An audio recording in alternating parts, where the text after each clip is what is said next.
Hello and most welcome to Heidegger 1068. It is a lovely July day. I think today we're having the 12th of July.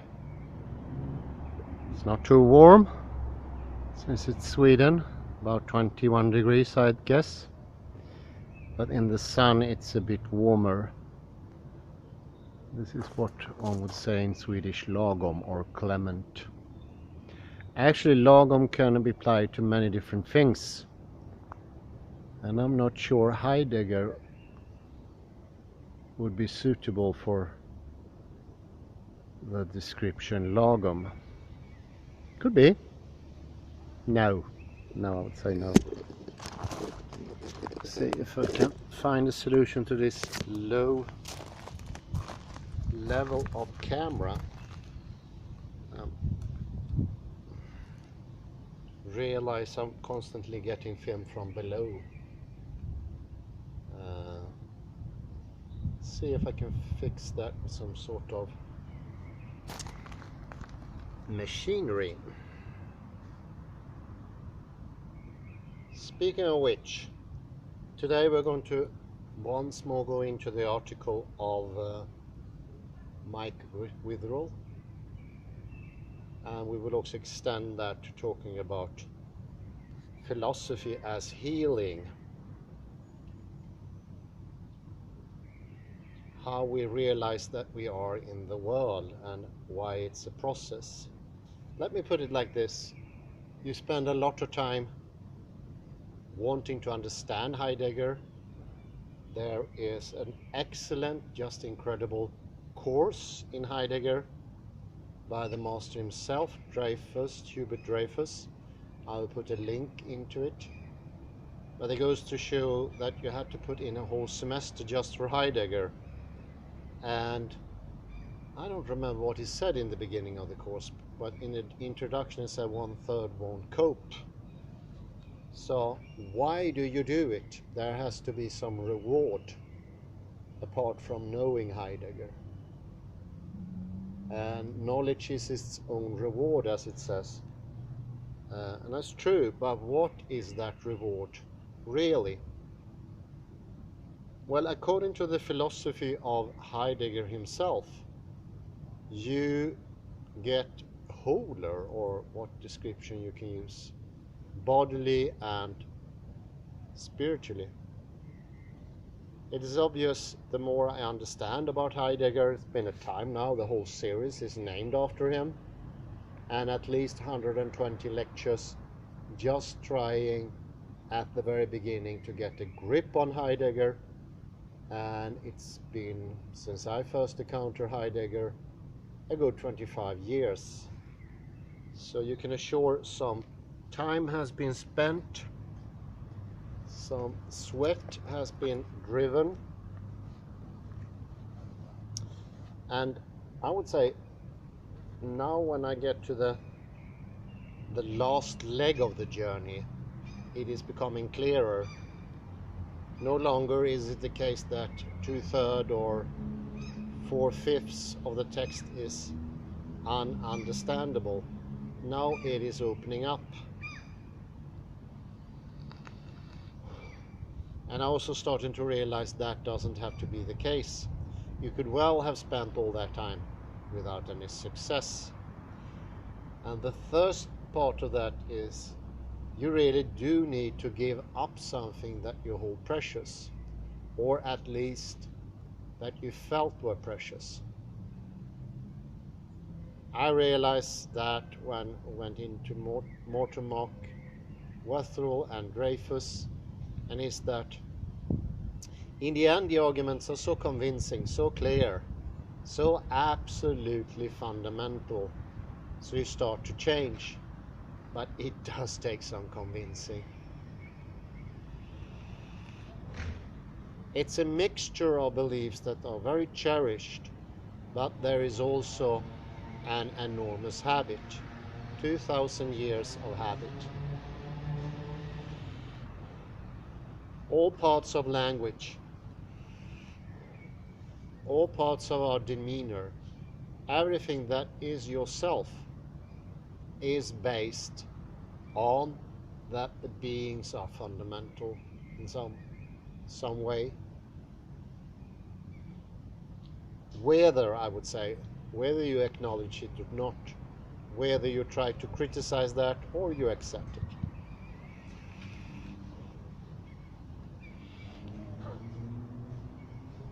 It is still the case. So it takes a convincing, but once you get into, you see the usefulness, and you see and feel and experience, it is healing. It is absolutely healing. And one could say it's a pharmacon in a way. Looks like poison in the beginning, and your body might reject it, like a transplanted heart could be rejected.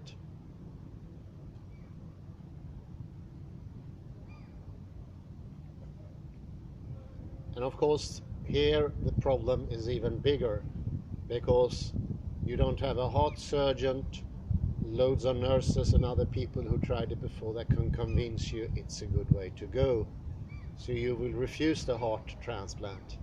But I would say Heidegger is definitely a heart transplant, because our current heart/brain, it is time to change that, so to speak. Definitely had its time.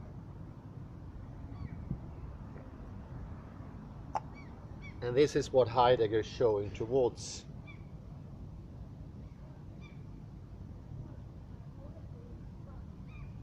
This is actually very akin to Ludwig Wittgenstein in his later philosophical investigations. It's a healing thing. He wants to help, show you pointers to something more encompassing. Not more encompassing as a new ideology, religion, sect, understanding. No, it is the very modus itself that gets opened up. I would say that could be twofold. First, you understand that there is a modus, which is in itself very tough. That could be the toughest part of them all. Once you do that, I think it is a bit easier to do the second part, and that's realizing that all the beings are coming from being. The latter one is easier, but it might take longer time, because there are many beings to be sort of incorporated into the big being. It's a change of pace as well. You don't think as fast when it goes to Heidegger. There is an actual change of pace. And I won't mention that more today, but I think it has a connection to the N2 neurons.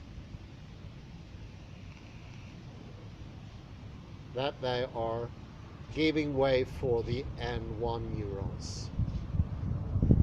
Fixation.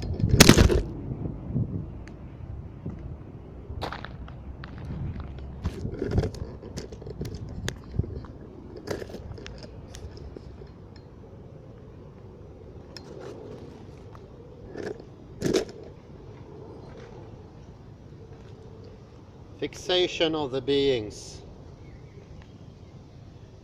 It is something that sort of produces this effect, because there are so many beings, and if you don't see that they are coming from the same place, you can't handle them with ease.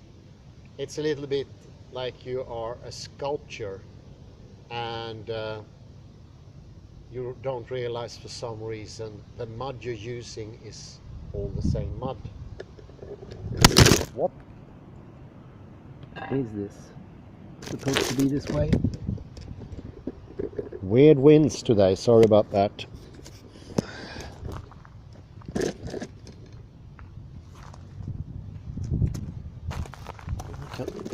It's fast sterner into the ground.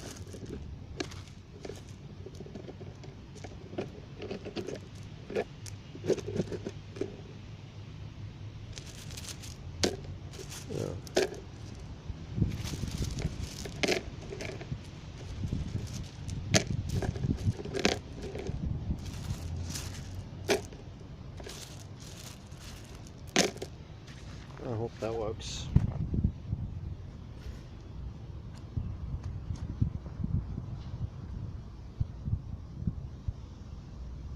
And therefore you think the pieces are disparate, not of the same kind, not to be mixed, and it becomes a very hard task to make a statue. Whereas in being, you are receiving plasticity, flexibility, sharpness of mind, which is exactly that. Being able to go back to the being and remodel, recast. That thing won't come until you understand the very connection. And if you don't understand that, you will have an inflation of the concepts.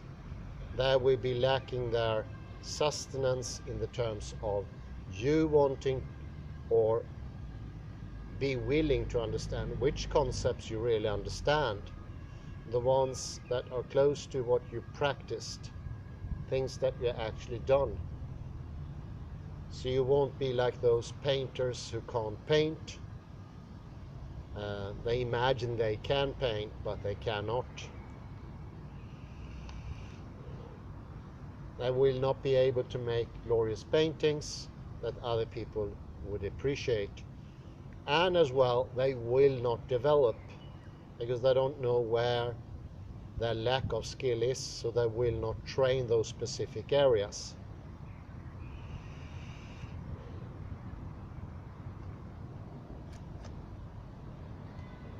We stayed a long time within what Heidegger called das Man.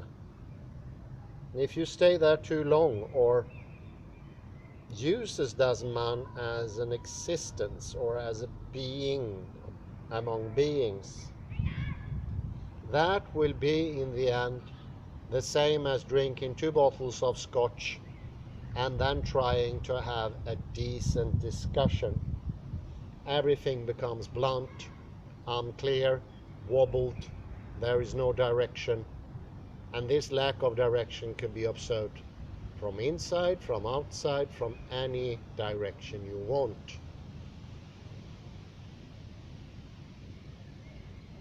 This is mood. Understanding mood is one of the keys to understanding everything is stemming from being.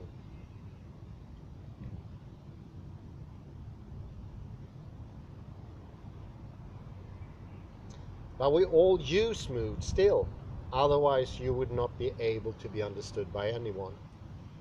But it's to draw that implicit knowing in to make it explicit and giving up the ideas, the limitations, that is beings or believing in beings as the ultimate substance in the universe, the arche.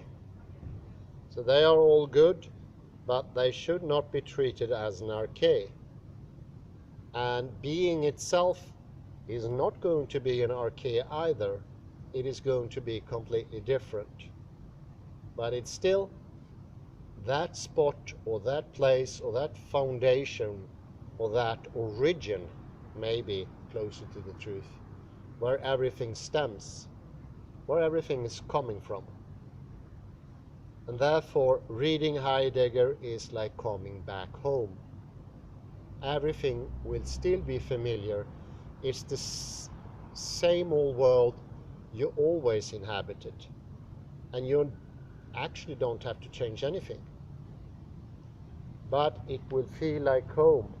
You will no longer be alien to that world. And you will recognize that, of course. That's learning.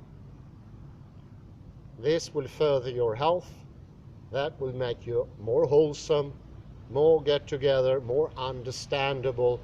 You will be experience sharpness, possibly for the first time in your life, or for a very long time.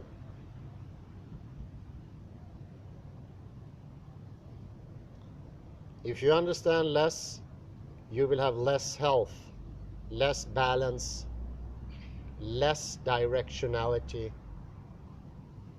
less presence, because there's a connection being present in the world but also accessing the presencing. Not having perception is the price we have to pay for believing in beings as the ultimate thing.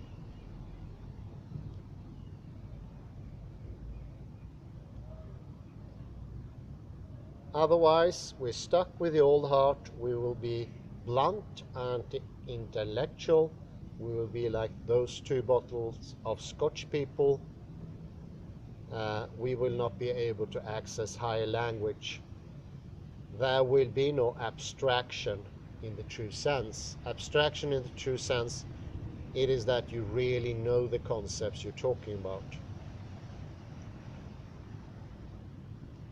You've trained them. You've been together with them. You approached them.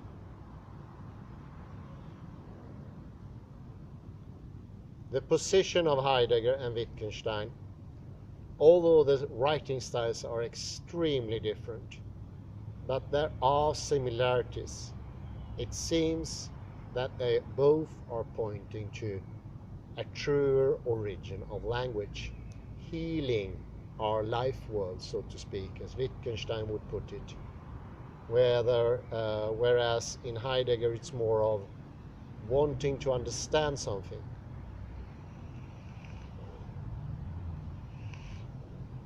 We call Heidegger an invitation to understand.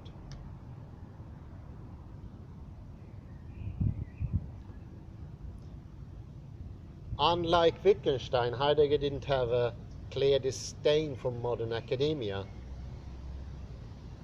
but Wittgenstein sure had that. He said they are misusing language, or rather they could be helped, Heidegger would have said, by understanding what they are saying, and the words would thereby be more meaningful and people would listen to them.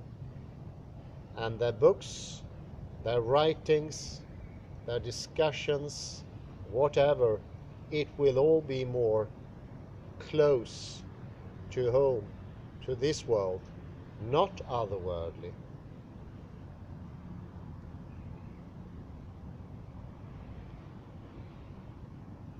And another thing, might be a third thing, is that the format that Heidegger puts everything can be tricky, because he wants to use the format of other thinkers like Husserl and Gadamer, that way of putting things up. He realized this is an entry. I'm helping these people to understand using that format. But what he writes is so different from Husserl, it couldn't be any more different. Although, to some extent, he's using the same terms. But the core message, that is most definitely incredibly different. He doesn't establish anything, not even on the content level. It's the mood. And mood is, of course, not something that Heidegger invented. It is constantly present. And by not knowing what it is, we neither do know language. It is a part of the world that is hidden from us. What Heidegger wants to do is disclose that for us. It's a gift. It will be a strife for you. Your life is bound to be very hard if you don't understand that moods are constantly taking place, even though you never notice them, and you can live your life until the end of days without noticing them. But it will turn your life into strife, no matter what your intentions are, no matter what your profession, what your doings in the world is, what is your inclination, personality, characteristics, it does not matter.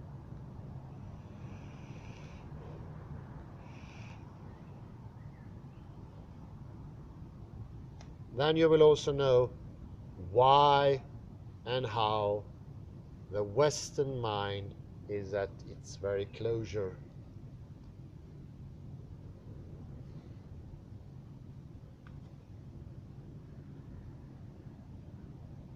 One could say that Heidegger, and this is my next paragraph, my next comment, I also this time do it in the reverse order. I start with the comments. Heidegger has shown that the very ontogenesis of the world, how it came to be, or how it is still coming to be. And I would say that is pretty amazing. And there is gain to be had in all ends. There is no loss. And I think that is important. I mentioned that before. Going to meet Heidegger to understand him and having the idea you have to give something up, that will hinder your intentions, the warming of your heart towards understanding Heidegger. There is a gain in Heidegger for everyone. The language being so utterly complicated, the format he's using, it is to make absolutely sure this specific sharply cut out message goes through. It cannot be approached directly, and this is another similarity between Wittgenstein and Heidegger, and I'd say Derrida as well.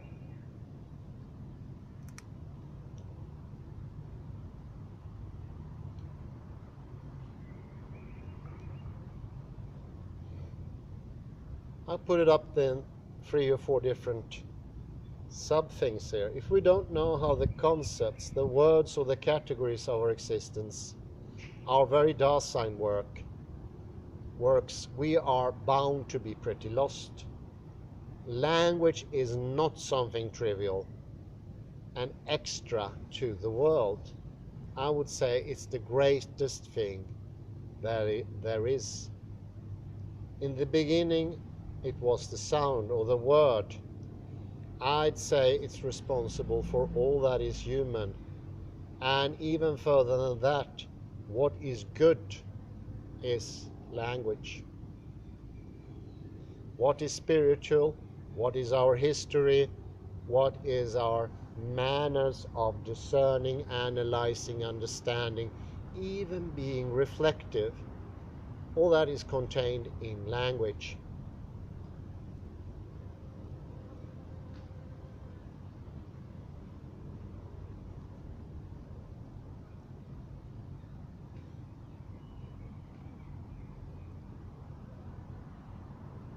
And in the case this higher order system, if you like, with technical description, it is out of function. What can we do? We would be completely lost in the strictest sense of the word, and in the worst way possibly imaginable, because we were lost in the outer world as well in our inner world. This is truly lost. This is not like the Wanderer by Hölderlin. He is not coming home. He's going to be like Hölderlin himself, lost in himself. Hölderlin turned a schizophrenic, and I think modern day schizophrenia is still on the increase. And I would say that confusing beings for being is definitely a very clear feature of being a schizophrenic, something that Ian McGilchrist is pointing to.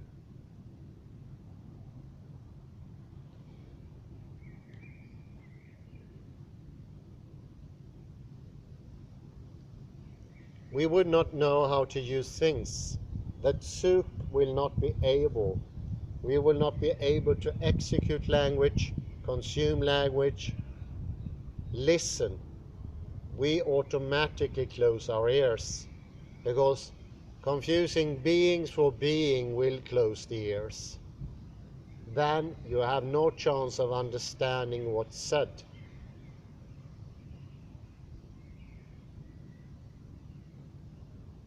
The promise of Leckhoff Johnson or Barbara Tversky will thereby not be fulfilled. Number two,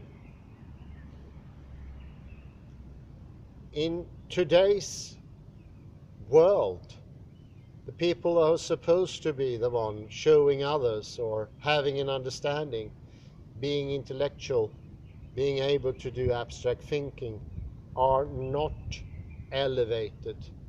They are even despised. Anyone, even a child, can tell that their language is not working. Mode is not something you need to be schooled to understand, because it's constantly present. It is not something that Heidegger invented, neither Wittgenstein, although he didn't use that word. In a way, in a limited way, the skill of language is not parted from any other skill. You learn to play the violin. You don't put it aside after 3 months and say, I now know the violin. I need no practice anymore. I don't even need to play anymore. I think that is the idea of language that is so absolutely absurd. That was really helpful for me. The idea that you can learn a concept and then you know it. It's a 1 and 0 relation. And then you don't have to be in the world to be understood. Maybe that's the promise of the beings. It is absolutely wrong.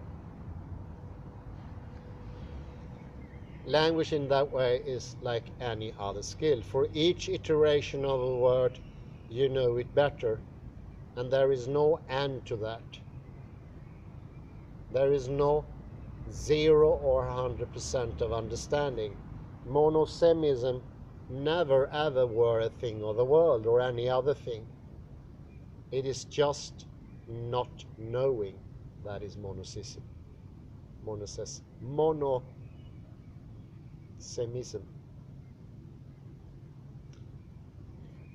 Once your language is in peril, that skill, and you confuses the objects, the concepts you do know with the ones you don't know, then you mixed your cards. It's like having 52 bags, and in each bag there's a card, and you mark them with a pen. Well, that pen is not waterproof, and you get some water over them, and then you don't know anything. You don't know what's inside. You'll have to open them. And for some reason you can't open them, and you need to start a system for guessing what's in each bag. And this guessing game is the rules of correctness I mentioned before. This is what academia has to make do with now. Guess if it's true.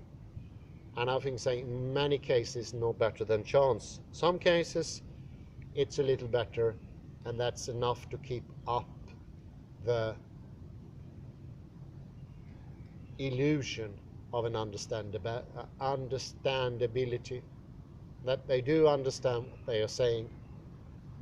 Wittgenstein said no, and so did Heidegger. There will be nothing of the promises of Barbara Tversky, nor decontextualization, neither would there be recontextualization. You need to train those things, just like the caveman. They did train it, and it takes a lot of training even to be half good. But if you don't know where your weak spots are, you will not train them. You will also lose pretension, retention, futuring, clearness of thought, clearness of speech. You will not have a clear thinking line, something that takes practice and that can easily be destroyed and turn into that muddle that is ADHD or anything on that path. And space is one part there. Once you no longer train space and you lazily just say 3 dimensions and I'm moving about in them, You will not enter into space, you will not train space. Space in the end will become something obscure, non-penetratable, will not enter space. And this is the important thing. If you don't enter space, space will not give. It will not give you anything. Instead, you will feel this alienation. And this alienation, I think that is 100% correct. And it's not a feeling like most psychoanalysts or psychologists would say. It isn't the actual truth. They are literally alienated. Not just feeling that they are alienated. They are there already. You can dampen it by talking all the time, or you can drink a multitude of alcohol or drugs or something. That will only take away the pain, will not take away the problem. And we have loads of those things today. People watch television, internet, and misuse whatever they can find just to dampen the need, dampen the search. But it will not cure it. It is not a pharmacon. It's neither poison nor medicine. It's just a soother. It makes you tired enough to be able to relax, but it will not make you an effective thinker, talker, understander. Third is more of a pointer from my part. It doesn't make any sense to say that you learn a word, an expression, a concept, and then that you have 100% knowledge of that. And everything from that word will be 100% clear. It is absolute nonsense. And this is what you find, as Ian McGilchrist, for instance, points out, in autistic people who wants to have a clear description of everything. Whatever that is, they will ask for it, they will demand it until they get satisfied. But satisfaction can never come, because they're mistaking beings for being. So once they get it as they think, they will not have it. It needs to be trained, and if you don't train it, you won't know how to use the word. It's the same like a pair of scissors. You've never seen a pair of scissors, just use the word, and then in the end you imagine you can use a pair of scissors. You cannot. So the same would go for an expression like discourse. You need to train discourse. You need to be with others. You need to see what the context is in the world. Then you can understand the word discourse. Language is not something coming from an alien planet, Pluto or Alpha Centauri somewhere. No, it's in this world. We have always already been in this world. It is utterly connected to this world. It's not otherworldly. By training, by repeating, we learn the expressions. And most people today think it's nonsensical to repeat a prayer, a psalm, a hymn, liturgy, ceremonies. They would say, in a very blunt fashion, ridiculous fashion, I would say, you already know those things, why repeat them? They become more and more true for every time. They will further their depth.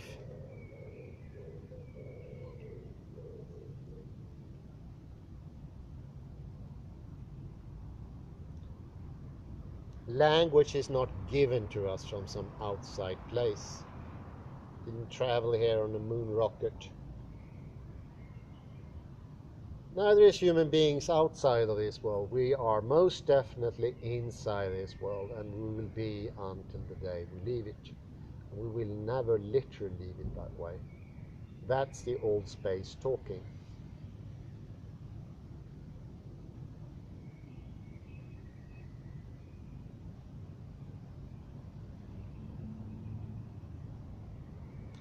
The fourth and this is also part of the third, the quality of thinking will always change, either to the better or to the worse. I would say it is not quality, it's quantity. It's dependent on the number of iteration. It's dependent on how you understand, how you train a word, an expression. By being in the world, being together with others, not isolated, not private language. Why would language be different than everything else? Like learning how to walk or cycle or skiing downhill. No, there are similarities.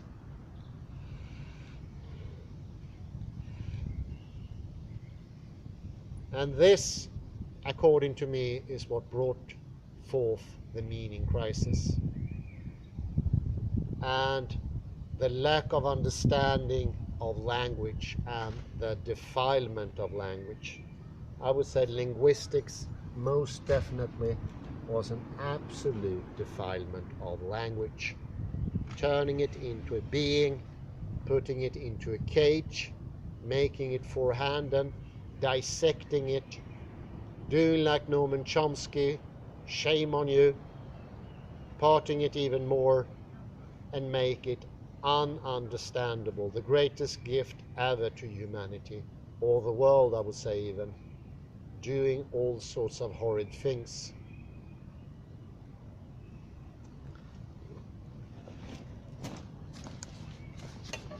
That was my commentary.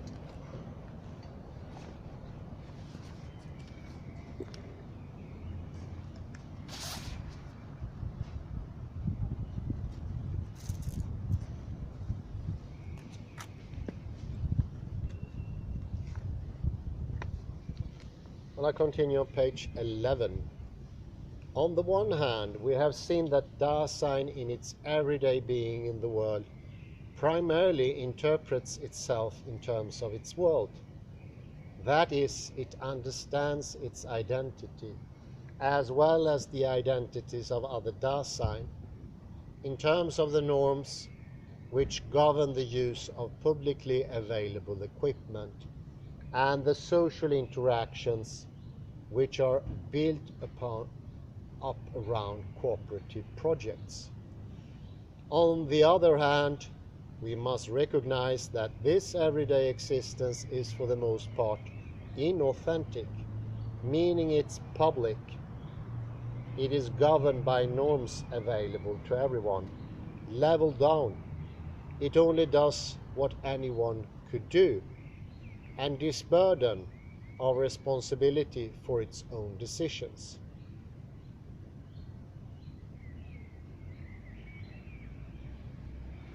Authenticity, discovering the world in my own way, is a possibility that Heidegger will take up as a theme in Division 2. Authenticity is a possibility available to every Dasein simply in virtue of the basic structure of mindness. However, the achievement of authentic selfhood in any particular case only takes place against the background of the everyday anonymous possibilities for existence that we take over from das Man.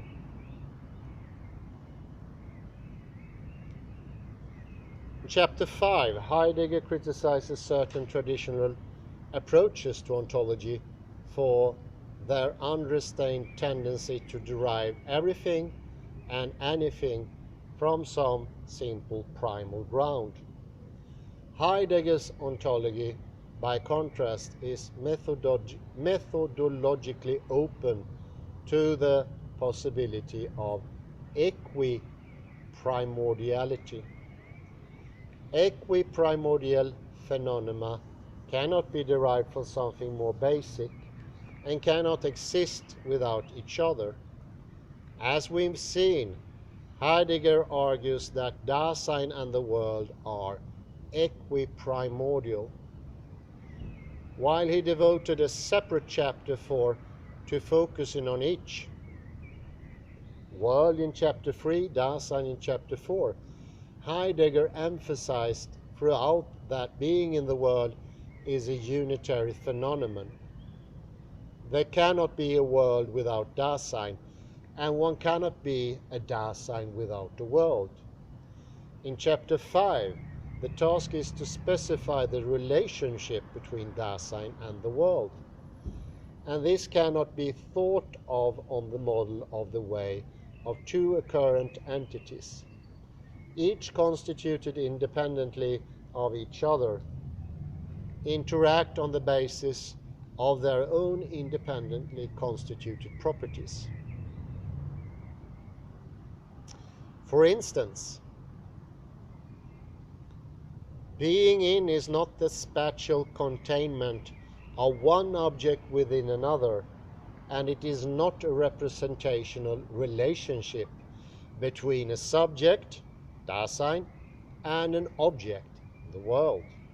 It would be more accurate, Heidegger observes, to say that Dasein is the being of this between, the relation between Dasein and the world. In other words, is that a Dasein is a particular opening up of the world. It is one way in which the world gets laid out and taken up as we pursue activities, identities, aims, and roles. Dasein is in a world, then, insofar as it is familiar with definite ways of existing, and is engaged in taking a stand on its being. Heidegger's account of being in chapter 5 delineates three equiprimordial structures that are constitutive of familiarity with the world. We would characterize these structures in ordinary terms as follows. Dasein finds itself in a situation in which certain things stands out as mattering. Dasein possesses abilities for dealing with its situation and pursuing meaningful projects. Dasein articulates both its situation and its abilities in a way that makes particular entities and references stand out as salient. These three structures are what Heidegger calls disposedness, understanding, and discourse. Befindlichkeit, Verständnis, and Rede, respectively. Since these structures are equiprimordial constituents of being in, no one of them can be taken as more fundamental than the others, and each one must be understood in terms of the others.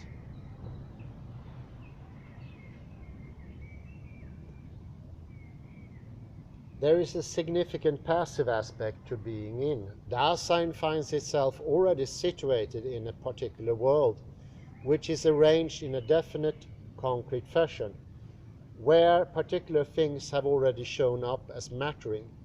Heidegger refers to this as Dasein's thrownness. We are thrown into the world. We find ourselves with characteristics that shape our engagement with the world. Unlike current entities with their factual properties, our concrete characteristics are always encountered as bearing a meaning. I am an embodied being, with a history, a family, and so on. These are fact-like constraints, but still meaningfully taken up and constituted. To distinguish it from brute facts, Heidegger calls human faculty our facticity. Our thrownness and facticity are disclosed to us through a particular way of being attuned to the world.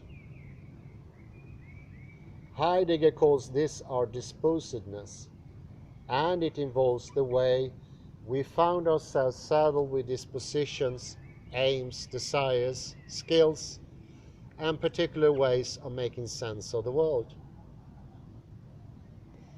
Disposedness is to some extent always beyond our control, since it provides the background against which we exercise our abilities in order to actively shape our existence.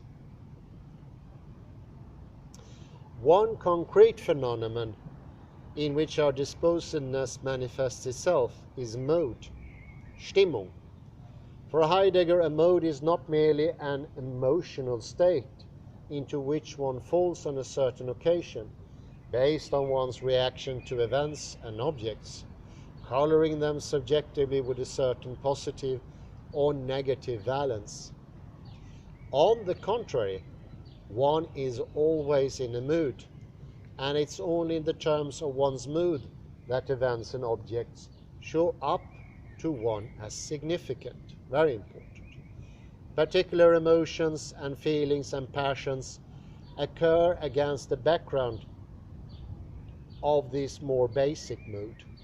The fact that we can and must suppress our emotions, desires, and personal interest when we engage in business or scientific research does not mean that modes are contingent occurrences which we must avoid. Rather, it indicates that occurrent entities are best discovered when we are in tranquil, unaffected state that facilitates placid observation. This is a very good hint in how to develop a sensitivity to moods. And I will also have to have some comments on equiprimordial phenomena.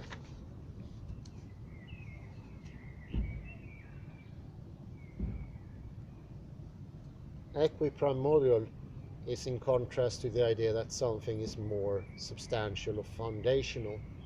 The look for the archaea, or the seeing as beings as the ultimate from everything is built up on.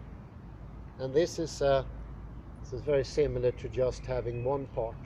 We just want to have foundation, we don't want to have the other ones, the interrelationship. That is possibly in modern intellectual intelligentsia looked upon as unnecessary skills, like being able to sail a ship or make clothes.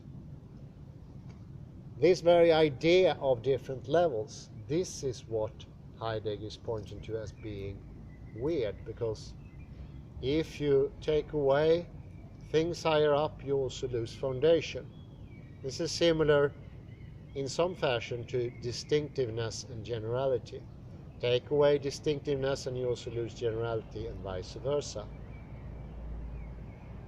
Pinpoint foundational and you lose both foundation and what's on top, what the mundane is. Taking away the mundane, you will no longer be able to be foundational. They are codependent in some way. That could be a nice way to express those things. Very good suggestion here. Do start to realize the moods in a placid fashion, in a placid way, where relaxation is possible.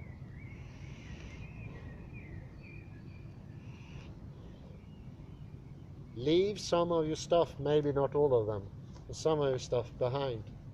Put yourself into a new situation. Maybe there the world can be seen. I continue. Our disposedness gives us a certain familiarity with our world, a certain sense for what's important and trivial, relevant and irrelevant, to be preferred or avoided. Our understanding opens up the possibility for acting on the basis of our disposedness. In understanding, one projects oneself onto various possibilities. Through its disposedness, Dasein finds itself in a factical situation and in a certain mood. Through its understanding, Dasein can go beyond its current situation, freely interpret itself, and ultimately take responsibility for its own existence. One might think of possibility as events or states of affairs which could actually, but are not. We'll call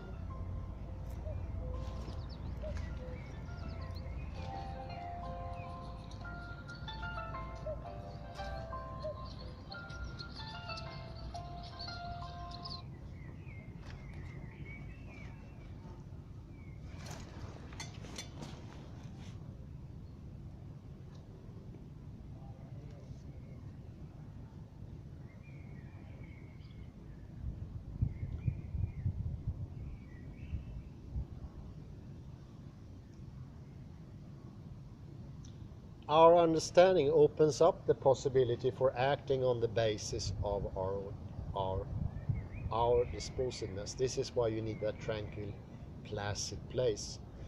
In understanding, one projects oneself onto various possibilities. Through its disposedness, Dasein finds itself in a factical situation and in a certain mood. Through its understanding, Dasein can go beyond its current situation, freely interpret itself, and ultimately take responsibility for its own existence. So, the facticity is something of a product of the mood, and we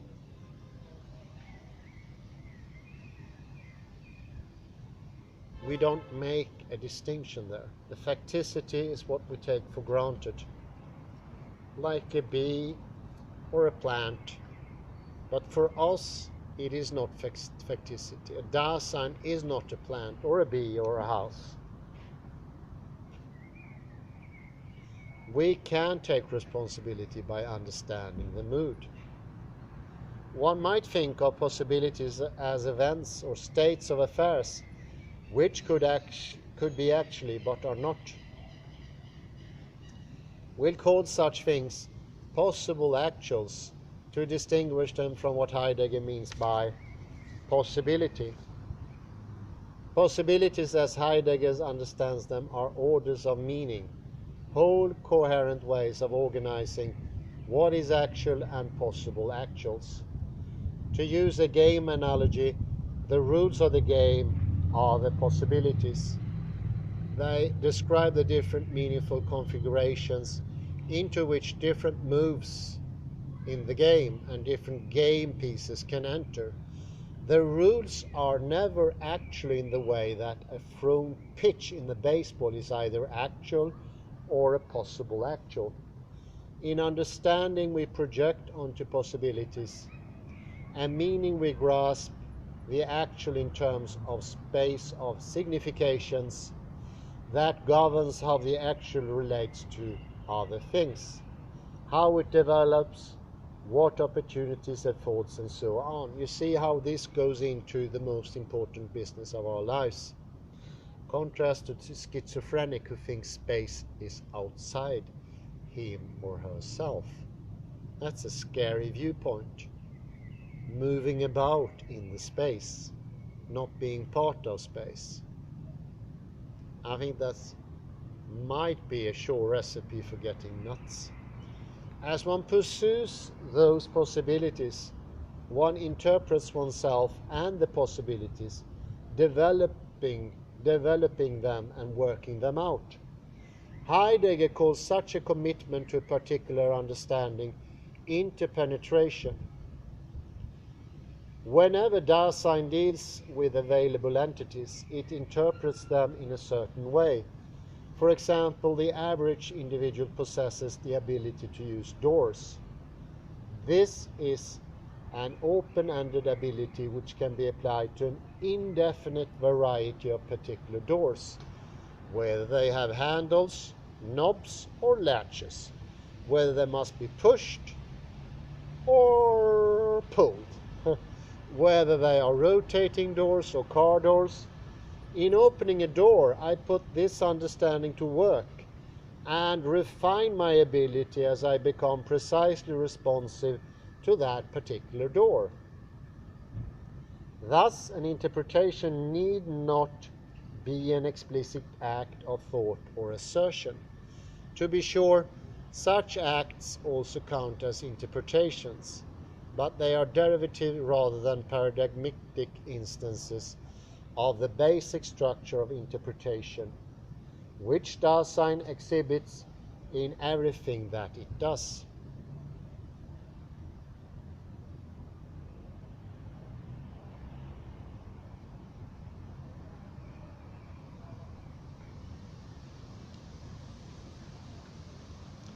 The structure of interpretation is the affordances that things offer to us when we understand the world.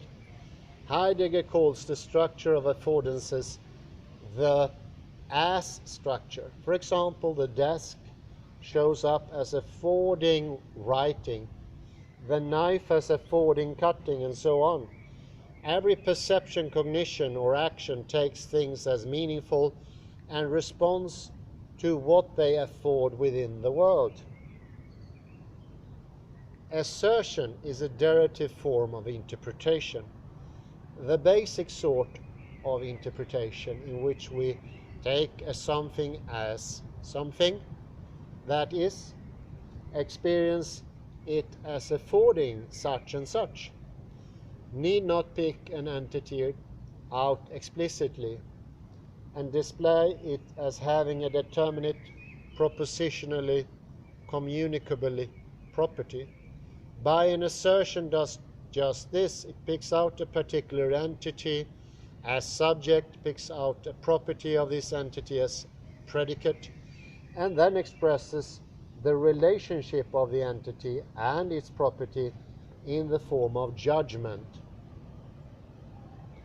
Assertion thus involves abstraction of determinate feature out of a holistic prior grasp of entities in their rich network of interrelations. In assertion, available entities which already make sense to us through our circumspective understanding are reinterpreted as occurrent entities with determinate properties. Understanding and disposedness are determined by a third equiprimordial structure of being in, discourse. Discourse is the way in which Dasein articulates the meaningful structure of its world. As we have already seen, the structure of significance consists of relationships between available entities established by the shared practices and activities in which everyday Dasein takes part. While these entities are irreducibly interdependent with each other and dependent upon the activities of Dasein, they are also readily distinguishable in terms of the different functional roles they play in the structure of significance.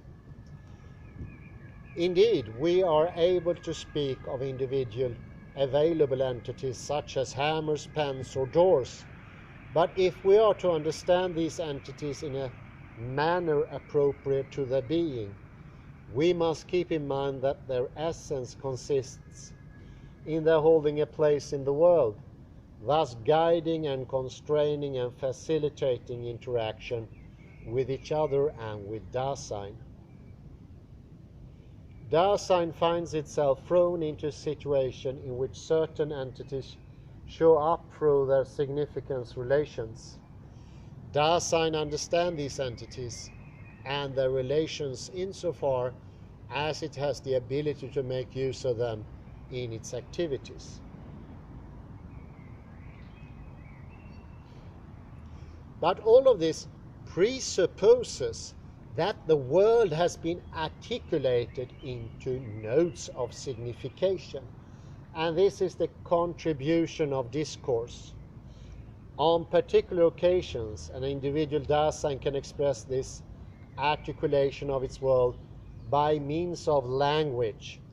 Heidegger captures the relationship between language and the world in the somewhat cryptic epigram to significations, words accrue. This is just to say that significance constitutes the structures of the world, while words and sentences are the particular linguistic entities through which a person communicates an aspect of his or her understanding of significance to another person for a particular purpose. Having laid out the structure of our being in the world through his account of disposedness, understanding and discourse, the final sections of chapter 5 describe the everyday forms of being in. As we saw above, everyday Dasein interprets itself in terms of the public world of shared practices. That's the common, almost das mein Dasein.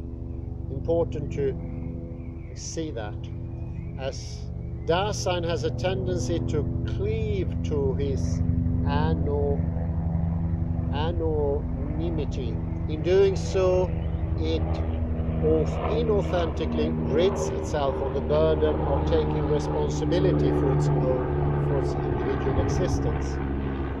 But even when an individual Dasein attains authenticity, it does not thereby extricate itself from das Man and the public world.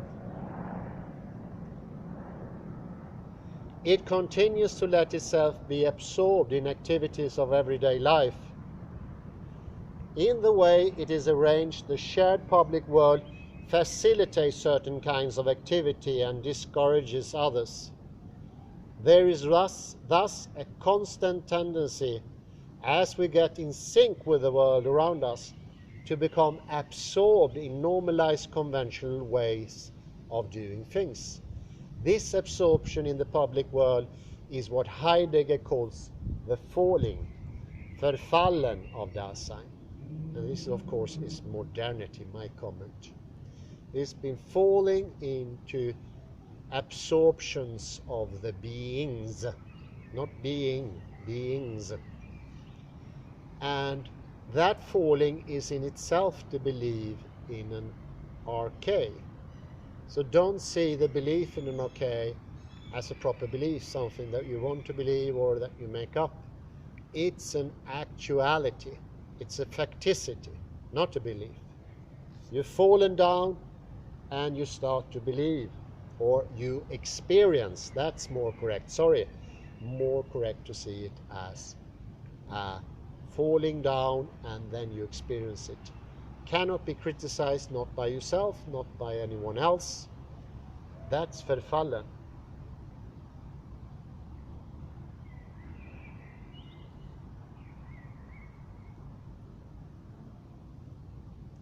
For instance, a public mode of discourse is language. An individual Dasein finds itself in a public world in which the articulation of significance has already been made concrete and stabilized in an average way that is accessible to anyone who speaks a given language. The language affords us certain things that we can say, and well-worn manners of speech that are readily intelligible, given the average ways of being in the world. When we let ourselves get drawn into and absorbed in the public shared forms of discourse, the result is idle talk, Gerede. In idle talk, Dasein does not articulate the significance of entities directly, but rather does so indirectly through the mediation of what others have said, or what one says, which I think is better, about these entities. Paradigmatic examples of idle talk are what we call small talk, hearsay, and gossip. I would say modern academia and modern thinking, modern discourse, media, newspapers, you name it. It's all idle talk. And this is not a criticism, even if it sounds that way. In this particular instance, not criticism. It is in its nature idle talk. Everyone would be happier, especially the one doing that talk and that thinking, if they were authentic, I would say. This not supposed to say those things, but that's my comment. I think it helps. These indirect articulations is better. Cover up the primordial relationship between Dasein and the entities in its world, and thereby relieve Dasein of the responsibility of attaining a first-hand articulation of them. An articulation that lends itself to one's own specific understanding and disposedness. We all walk in the same pace. Ein, zwei, rastva, rastva. Ett, två, vänster, höger, vänster, höger, vänster, höger, vänster, vänster, vänster, vänster. We all walk in the same pace. I think that's another word for idle talk, but is more internally derived than idle talk like just gossip. But it's similar to gossip in the sense it is not coming from actual things. It could be more actual. Maybe that's a better way. Yeah, it could be more actual. I think this is a good time to end at page 15, starting at page 15. I say thank you very much. It was a pleasure. Everything is getting easier now. Thank you for the patience during those 1,000 and what's it numbers of Heidegger lectures. It is paying off now. Have a very good afternoon and bye bye for now.